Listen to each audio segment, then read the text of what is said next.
Remember the fearless girl bronze statue in Manhattan who was staring down the charging bull of Wall Street with her dress and her high-top sneakers and hands on her hips? Remember that? Well, ever since she arrived on the scene in 2017, she has been the subject of endless controversy. She now stands opposite the New York Stock Exchange.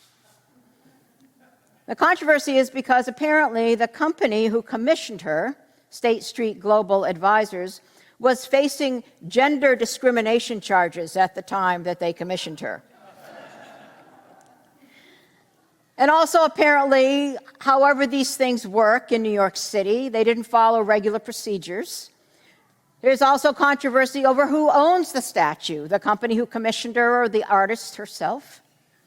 The details don't matter, but what matters is this: everybody has an opinion about it.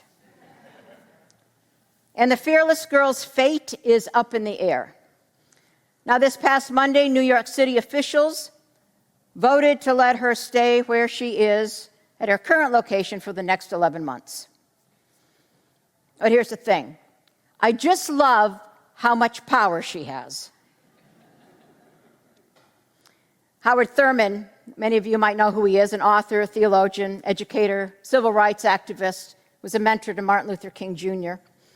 Grew up in Dayton Beach. And in the early 20th century, and he had 2 young daughters. And one day he was taking them on a walk to where he used to walk as a child. And they came across a playground, and his 2 young daughters said immediately, "Let's go swing."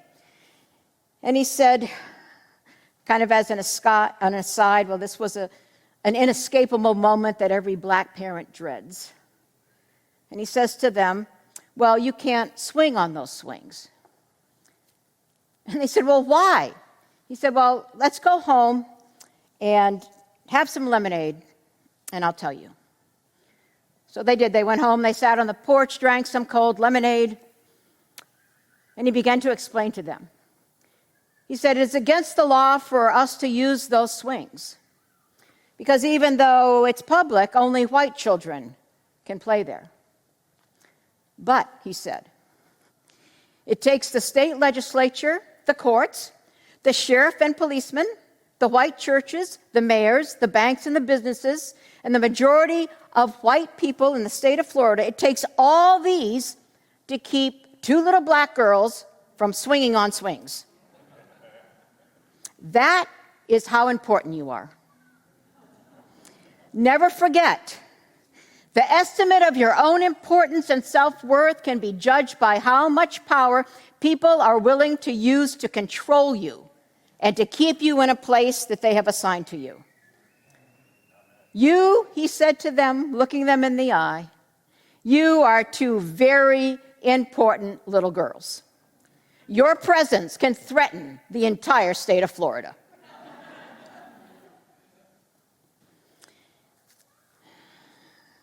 Like Mary Magdalene and the other women on that resurrection morning, their power, their witness, their experience threatened the Roman Empire.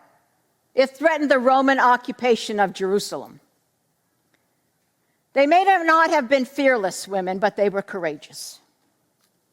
All 4 gospel accounts, Matthew, Mark, Luke, and John, tell the resurrection story from different perspectives, so many different details, but they share 3 things in common. Every one of them has the stone rolled away. All of them have either 1 angel or 2 angels showing up. And they all report that it was the women who were the witnesses. So hear me now. Whatever you believe or don't believe about the resurrection, something happened. Why? Because no one would have fabricated a story in those days that had women as the champions or heroines.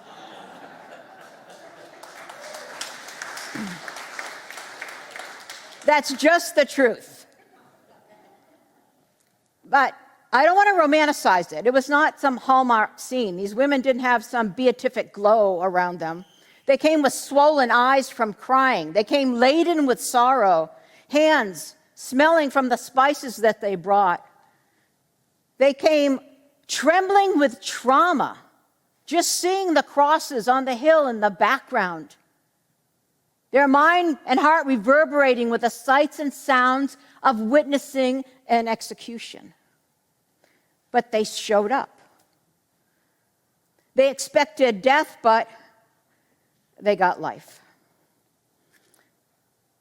And beloved community, that's one of the most wonderful and powerful things of the Christian tradition. It embraces suffering head on, not for suffering's sake, but just because it's a reality.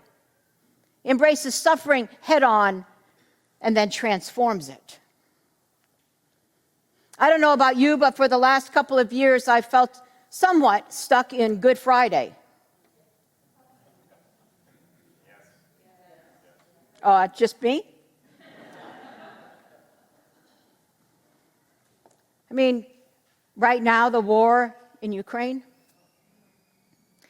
climate change, weekly disastrous reports of what we're doing to our planet and what is happening. And then just think, nearly 1 million deaths in our country alone from COVID. And I read this week, and I don't know why it hadn't struck my heart earlier, but it's estimated that 200,000 children in our nation lost a parent to COVID. Children. It's been quite a couple of years. But we're here. The last 2 Easters, we weren't here. You're a lot better looking than the cameras that I stare at. And much more interesting, can I just say that? And you talk more, too, and it's really nice. It's been quite a time, but I want to say today that resurrection will have the last word. You don't always see it, but that doesn't mean it's not happening. It's built into the very fabric of creation. In 1995, I preached my first Easter sermon as a pastor of the church in San Francisco. Many of you know it was the LGBTQ community. And in 1995, it was hard to find hope in the resurrection. Little did we know that just 2 years later, resurrection would be seen as protease inhibitors came out. And HIV/AIDS was no longer a death sentence. I literally watched people come from the brink of death back to life. Over 30% of my congregation was HIV positive. I watched an entire congregation come back to life. Resurrection was happening, and I will tell you the truth. In 1995, I could not have imagined it. I was trying to preach hope, but I could not imagine it. Anybody with me so far? Also in 1995, 14 wolves were released in Yellowstone National Park. Now, you may think this is totally random and non sequitur. You're like, okay, where's she going? Just hang on for a minute. It wasn't the best segue I've ever had. Okay, but it happened in 1995. An unexpected miracle happened and began to take place. Even though it was very controversial, wolves hunted the deer. And more importantly, the deer began to avoid the places in the park where they would be easy prey. Because the deer weren't eating the vegetation, these places began to regenerate and to flourish. Aspen and willow trees thrived, and with the trees came more berries and bugs. And then the bird species began to move in. The tree population grew, and it almost quintupled in a number of years, the size and height of the trees. And with the trees came beavers, which were previously extinct in Yellowstone National Park. And beavers do what they do. They built dams.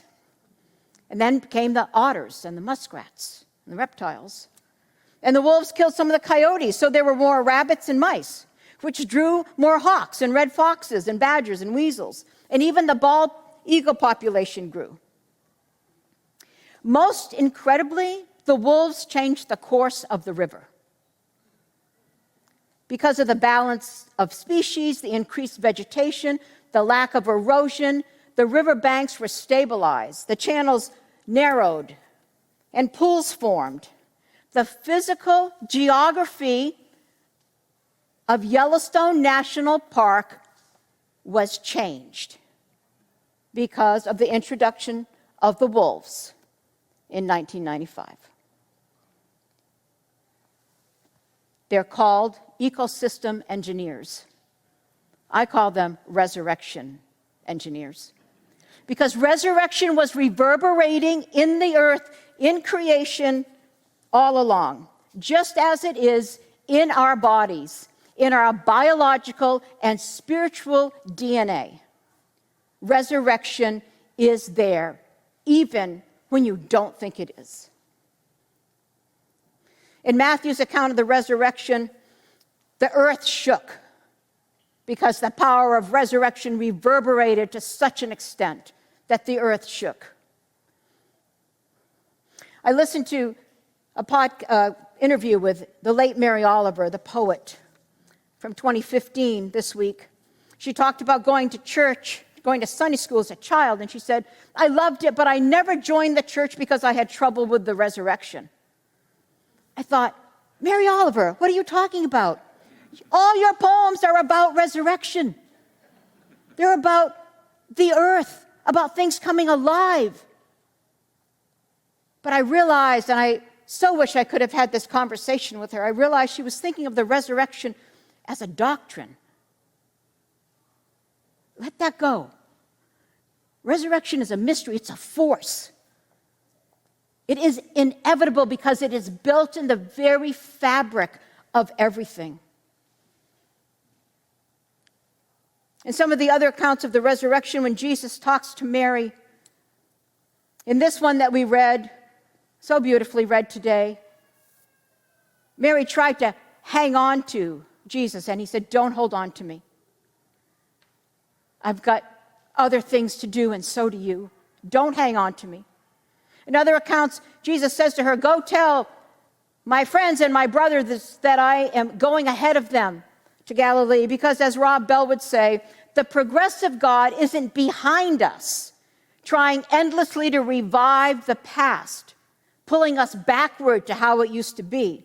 But God is inviting us to evolve to our better and higher selves, inspiring us with a vision for a future greater than we can imagine. CCSM, God is ahead of you. Not calling you back to some vision of a future, but forward. Forward to something that you might not even be able to imagine yet. So our message to you today is that resurrection is real when you make it real in your life. Let it enter your life, even when you can't see it, even when you can't feel it yet, even when you can't quite imagine what it will look like. Invite that power into your life. It's like Esau McCulley, who's an African-American journalist or columnist for the New York Times, in a week where yet another black man was shot in Michigan. Esau McCulley writes yesterday, when my body is raised, it will be a black body, one that is honored alongside bodies of every hue and color. The resurrection of black bodies will be the definitive rejection of all forms of racism. At the end of the Christian story, I am not saved from my blackness. It is rendered everlasting. Our bodies, liberated and transfigured but still black, will be the eternal testimony to our worth. Is that beautiful?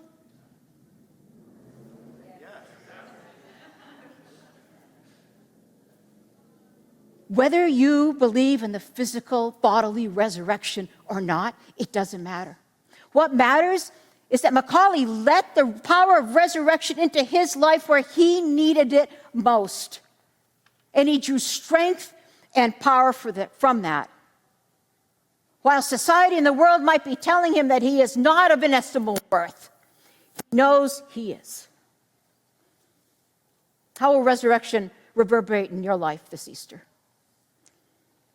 For the people of Ukraine, they had a moment of resurrection when members of the Ukrainian symphony came in Kyiv Square in the midst of death and played the national anthem based on Ode to Joy, a moment of resurrection. We are called from the tombs of quarantine into some new life and new possibilities. Who's ready for it?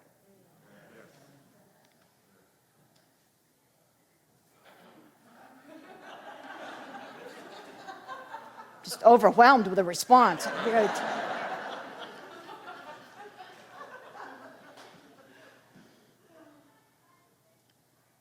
What is it for you? Maybe you've got a diagnosis that's really hard to live with. You are not your diagnosis. Maybe you're a parent today worried about your kid or kids. Maybe they're young. Maybe they're grown.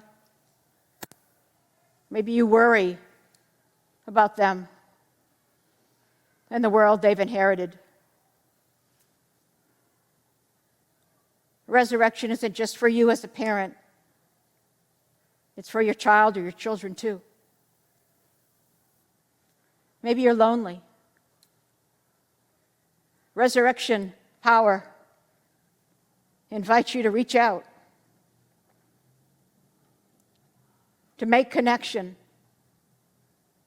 to say, I'm feeling a little lonely and isolated here. Maybe you're depressed.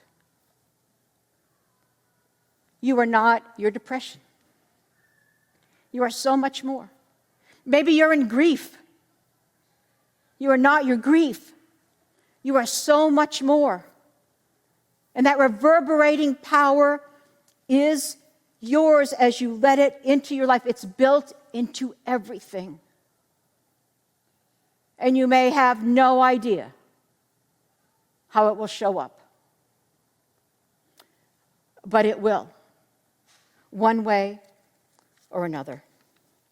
So let that unsettling presence of resurrection, your resurrection engineer, whatever form it takes, lift you up above the world for a moment, but then let it plunk you right back down in the midst of your circumstance so that you can live with hope and with power and with love whatever life throws at you.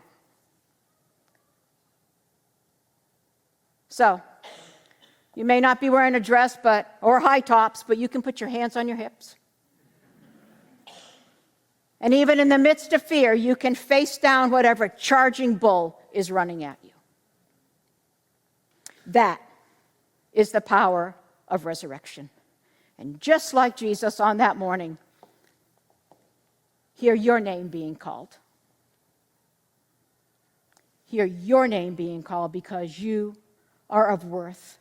You are loved. And whatever is going on in your life right now, you are not alone. And the power of Spirit and the power of resurrection can be yours for the asking. So let the resurrection engineers begin. Amen.